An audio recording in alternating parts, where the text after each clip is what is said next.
ஜிப்ராவை base பண்ணி வரக்கூடிய simplification நம்ம பார்க்க போகிறோம். ஸோ ஓகே, இப்போ பாருங்க, இந்த ஃபார்முலா கண்டிப்பாக வந்து மனப்பாடமாக தெரிஞ்சிருக்கும். தெரியலனாலும் இன்னொரு தடவை படிச்சுக்கோங்க. a + b whole square a - b whole square.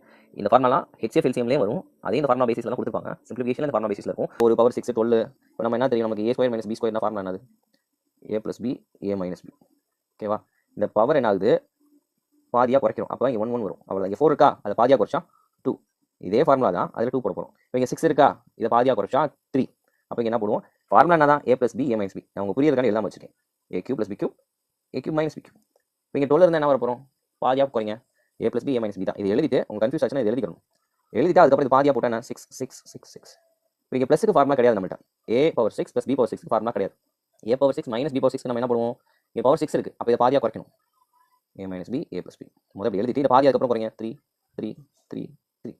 அவ்வளோதான், முடிஞ்சு. இப்போ a cube - b cube a cube + b cube formula இருக்கா, a cube + b cube a cube - b formula இருக்கா, நம்ம போட்டுடலாம்.